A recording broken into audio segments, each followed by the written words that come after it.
Le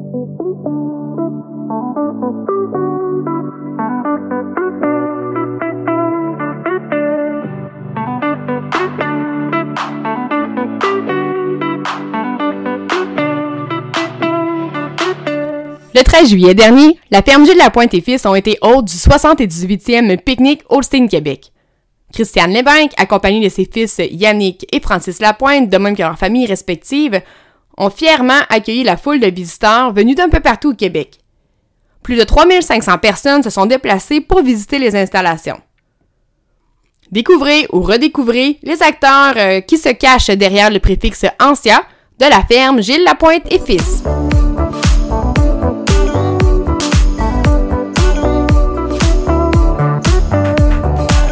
C'est à la fin des années 70 que Gilles Lapointe acquiert la ferme de son oncle et de sa tante, située juste à côté de la ferme familiale de Lapointe, du préfixe Lamaria, que ses frères Claude et Guy exploitent.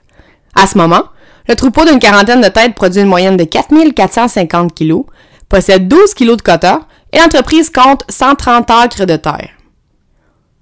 Bien que Gilles soit un fervent passionné de machinerie et de champs, il ne tarde pas à adhérer au contrôle laitier et devient membre d'Holstein Canada en 1985. 6 ans plus tard, la première classification du troupeau résulte avec une bonne plus, une bonne et une pauvre. Appuyé dans les opérations par sa conjointe Christiane Lévesque, le couple a 3 enfants, Yannick, Francis et Sophie. La passion pour la génétique des frères Lapointe vient de leur grand-mère paternelle, Marie-Ange, qui, lorsque ceux-ci avaient une quinzaine d'années, a défrayé leur inscription aux activités des jeunes ruraux avec les légaux en prix des génistes de la ferme familiale de Lapointe. Épaulés par leurs oncles, Yannick et Francis ont par la suite continué d'exposer avec des sujets de leur propre troupeau en les sélectionnant et en s'en occupant eux-mêmes. Voyant l'intérêt de ses fils pour l'élevage, Gilles en a profité pour transférer les rênes de la gestion du troupeau à Francis à cette même époque. Suite à leur étude respective au DEP à Saint-Hyacinthe en production laitière pour les 2 frères, ainsi qu'en grande culture pour Yannick, la taille de l'entreprise ne leur permet pas d'être à l'emploi à temps plein. Yannick travaille donc sur des fermes de la région ainsi que dans les expositions, alors que Francis, de son côté, alterne avec la gestion du troupeau Rimenson, propriété de Réal Dumaine, pendant une vingtaine d'années. C'est lors de son stage à la ferme Gillard, au début des années 2000, que Francis a eu l'opportunité d'acquérir une vache d'un impact majeur au sein du troupeau ancien, soit Drolinik Odyssey, très bonne 11 étoiles. Bien qu'Odyssey était elle-même plutôt en fin de carrière et qu'elle n'a pas eu des performances extraordinaires, sa descendance, elle, se distingue à la ferme, comme le démontre sa petite-fille Ancia Shuttle Annie, excellente 92, 3E, 2 étoiles. La branche d'Annie est certainement la plus populeuse au sein du troupeau avec 19 sujets. Les sujets qui sont toujours actifs dans le troupeau sont tous plus que 85 points de classification et c'est véritablement une famille qui comporte des vaches qui sont complètes, qui allient autant conformation, longévité et production. Puis un bel exemple de ça, c'est la petite fille d'Annie, qui est Ancia Meridian Amaryllis, excellente 4E, qui vient tout juste de bêler de son 6e veau qui devrait atteindre le cap des 100 000 kg au cours de la prochaine lactation. Yannick et Francis s'associent en 2006 à leurs parents et projettent de poursuivre l'expansion de l'entreprise. 3 ans plus tard, ils achètent les animaux et louent les bâtiments et les terres de la ferme Rimenson, mais sans le quota. À ce moment-là, ils continuent d'extraire les vaches premier veau pendant 2 ans et ils séparent leur production, leur quota à eux sur les 2 sites. La stratégie est ainsi de continuer d'acheter du quota pour la ferme Gilles Lapointe et justifier le projet de construction éventuelle. Puis ce projet-là, il avait comme pour but de rassembler toutes les vaches en lactation sur un même site. Leur vision à ce moment-là, c'est une grande vacherie pouvant accueillir 100 vaches en lactation, en stablation, entravée. Parce que pour Francis et Yannick, c'était hors de question de travailler avec des vaches sales parce que c'est un peu comme l'idée ou l'image qu'il y avait en tête. Puis aujourd'hui, ils en rient parce qu'ils sont vraiment contents de qu'est-ce qu'ils ont fait. Mais pour en arriver là, en fait, c'est Alain Beauregard, concessionnaire Westphalia GA depuis les débuts à la ferme, qui leur a fait changer leur fusil d'épaule. Ce dernier leur a fait réaliser l'économie en termes de lavage du système de traite avec une salle de traite swing-over, la facilité des opérations, de même que la latitude d'expansion éventuelle qui leur permettait en fait la construction d'une stablation libre avec salle de traite. Visitant quelques entreprises avec leur paternel, les frères Lapointe prévoient la construction pour l'été 2011 avec quelques aspects avant-gardistes à l'époque avec une espace mangeoire de 50 pouces par tête ainsi qu'une ventilation transversale.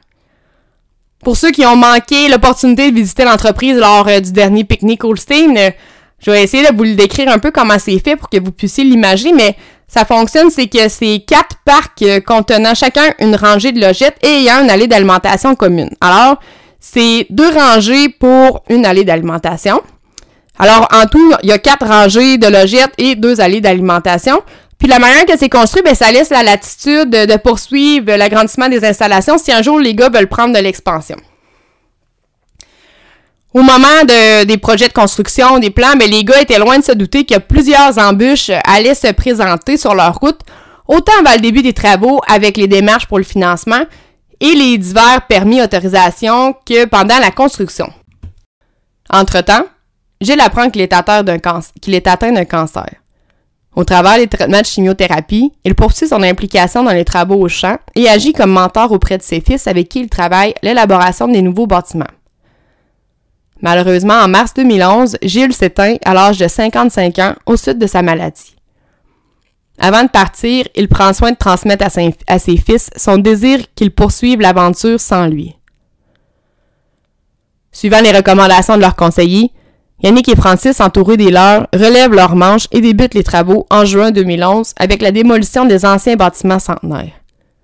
À ce moment, les animaux sont tous au pâturage sur le 2e site où la traite des 70 têtes se fait en 2 étapes en raison de la contrainte de 40 stalles à l'intérieur. Yannick et Francis, quand ils m'ont raconté ce moment-là de l'histoire, ils me disaient qu'ils riaient puis ils se disaient ben au moins à ce moment-là, les vaches, ça leur a permis d'améliorer leur mobilité puis de se familiariser avec la stabulation libre parce que le déménagement d'animaux pour arriver à attirer toutes les vaches, c'est ce que ça l'a fait. Les plus vieux se souviendront de l'été 2011, marqué par le passage de l'ouragan Irène qui touche le Québec à la fin du mois d'août avec des pluies diluviennes et des vents soutenus à 85 km/h. Heureusement que le projet a été épargné, mais Dame Nature a tout de même donné du fil à retordre à l'équipe de construction. C'est finalement le 20 décembre que les vaches entrent dans le nouveau complexe. Un baume sur une année des plus tumultueuses pour les Lapointe. Le bien-être animal a toujours été au cœur des préoccupations de la famille Lapointe. Dès leur passage en stabulation libre, les vaches en lactation ont démontré davantage de facilité dans leurs déplacements. Le lait mammaire disparaissait plus rapidement suite au village et elle était plus expressive aussi du côté de la reproduction. C'est également dans cette mentalité qu'ils ont élaboré la 2e phase de rénovation 9 ans plus tard, donc en 2020, avec l'ajout d'infrastructures mettant à l'avant-plan le développement optimal des animaux. Une pouponnière à la fine pointe de la technologie avec une louve et un système de ventilation avec air tempéré, des logettes profondes communément appelées des bedpacks pour les vaches taries, ainsi qu'une stabulation libre pour les sujets de remplacement. Même si les derniers projets sont plus récents, les frères Lapointe remarquent déjà un impact de leur effort en termes de bien-être animal, de même que sur la conformation de leurs troupeaux. Il me disait aussi que même les classificateurs remarquaient une différence et une plus-value de ces dernières améliorations-là sur la conformation du troupeau. Depuis leur première vache classifiée excellente en 2006, c'est maintenant 60 têtes que Francis et Yannick ont vu atteindre ce résultat de conformation. Parmi les sujets qui font leur fierté, notons l'éperon dresseur séductive excellente 95, mais 96 dans le système mammaire, alors que Ancia Absolute Joline, qui fut classifiée excellente 97 aux États-Unis, et ce, dans la même semaine. Parlant de la fameuse Ancia Absolute Joline, ben c'est sans aucun doute celle qui a fait connaître davantage le préfixe Ancia aux amateurs de rouge et blanc. Elle a été exposée dans différentes expositions d'envergure par les Lapointe, leur amie intervenante Dany Germain et Fermentance, et elle est maintenant la propriété de Milk Source. Joline a été grande championne à la Royale Rouge et Blanc en 2018. Également, mention honorable, grande championne à la Royale Rouge et Blanc en 2019. Grande championne au Suprême laitier en 2018. Elle fait également All-Canadienne Rouge et Blanc dans les vaches matures plus récemment, là, en 2022. Et du côté des États-Unis, ben, elle a également fait parler d'elle, fait parler du préfixe Ancia parce que Joline, elle a été grande championne rouge et blanc à la World Dairy Expo en 2021, en plus d'être nominée All-American rouge et blanc du côté des vaches adultes cette même année. Même si elle n'est plus présente dans le troupeau, mais Joline elle laisse quand même sa trace, sa marque, dont, je ne sais pas si les amateurs de rouge en ont entendu parler, mais on a aussi Ancia Advance Jolina, excellente 91 3E 94 dans le système mammaire, qui fait aussi tourner les têtes. Alors, les sujets issus de cette lignée de rouge-là ne sont pas seulement belles, mais produisent également. Alors, Jolina, elle-même, à 3 ans et 9 mois, a produit 12 628 kg à 3,5 de gras, 3,1 de protéines. En 5 lactations, c'est 56 646 kg que cette dernière a produit. Alors, c'est vraiment une lignée, une lignée qui a vraiment laissé sa trace au sein du troupeau Ancia. Pour ceux qui étaient présents au dernier pique-nique Holstein, la famille a généreusement mis à l'encan en vente une génisse issue de cette lignée. Alors, il s'agit de Ancia Unstoppable Joséphine, qui a comme deuxième mère Jolina et comme troisième mère Joline, qui a été mis à l'encan. Et c'est la famille Croteau, la ferme Croteau de Upton, qui a fait l'acquisition de cette génisse-là. L'ensemble des profits est allé directement à l'organisme Au cœur des familles agricoles. C'est un organisme que le comité du pique-nique à la ferme tenait à appuyer. Lors du dernier pique-nique Holstein Québec, on a présenté différents sujets chouchous, les sujets coup de cœur de Francis et Yannick aux gens qui étaient présents. Alors, l'ensemble des animaux que je vous ai présentés jusqu'à maintenant il y a des sujets de ces lignées-là qui ont été présentés. Mais il y a une dernière que j'aimerais vous parler. Il s'agit de Godin Dorman, Betty Excellente 94 2E. C'est la vedette de la revue Holstein Québec, de la page couverture de la revue Holstein Québec de juillet. Alors, Betty représente une 9e génération très bonne ou excellente et compte au sein de son pedigree 36 étoiles. Elle est fraîche valée du début juin. Puis, cette vache-là, c'est une vache d'avenir pour Francis et Yannick. C'est une vache qui a un système mammaire et des pieds et membres incroyable, qui vient d'une famille profonde. Puis, c'est aussi une famille qui, par le passé, a eu d'excellents résultats aux expositions. Puis, les gars ont quand même un petit coup de cœur pour les expositions. Alors, ils souhaitent avoir autant de plaisir que les générations précédentes. Pour la suite, Yannick et Francis souhaitent continuer la progression de l'entreprise en améliorant constamment l'efficacité et la rentabilité de celle-ci. Ils planifient également d'acquérir plus de terres, puis ça, c'est vraiment un réel défi dans la région de la Montérégie.